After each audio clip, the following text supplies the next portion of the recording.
J'aurais dû naître avec les yeux bleus. Parce qu'apparemment, j'aurais mieux réussi dans la vie. Ah bah là, c'est clair, je suis le sosie de mon frère. D'ailleurs, coucou Maxou si tu me vois. Mais le truc, c'est que je suis pas née avec ces yeux-là. Mais avec cette couleur-là. Ce qu'on peut appeler des yeux de Twilight. Marron vert bizarre. Il y a des études qui sont sorties montrant que des personnes qui ont des yeux bleus sont des gens plus beaux. Ou en tout cas, qui sont considérés comme étant au-dessus du lot. Et donc que leur beauté leur permettrait d'avoir plus d'opportunités dans la vie. La seule chose, c'est que aux États-Unis, ils ont pris ça au pied de la lettre. Et là-bas, quand t'as un bébé éprouvette et que tu peux choisir les embryons, eh bien tu sélectionnes celui qui a les plus beaux gènes. En espérant qu'avec ce patrimoine génétique, là il y a Harvard et qu'il élève le statut social de toute une famille. Parce qu'il a les yeux bleus. Si vous vous posez la question, en France c'est interdit. Et quasiment dans tous les pays c'est interdit. Quand on analyse les gènes justement d'embryons, la seule sélection qu'on a le droit de faire, c'est quand on remarque qu'un bébé a potentiellement une pathologie génétique. Dans ce cas-là, ça reste correct. Sauf que là, on crée des enfants à la carte. Et c'est même pas un abus de langage, parce que réellement faut payer une option pour qu'il ait les yeux bleus. Pour moi, ça devient problématique. C'est bienvenue à Gattaca le machin. Sauf que moi, je vous lance une réflexion.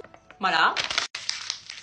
Petit gag visuel. Si on continue à faire de la sélection qui n'est pas naturelle du tout, est-ce qu'on va pas vers une uniformisation de la population? Si on se base sur ces critères, tout le monde va se ressembler. Donc tout le monde sera beau. Donc plus personne le sera. Ça sera normal. Donc même si votre étude est vraie, à quoi ça sert? Puis excusez-moi de vous dire ça, mais bon, si t'as des yeux bleus et qu'à l'intérieur c'est une coquille vide, bon Harvard c'est...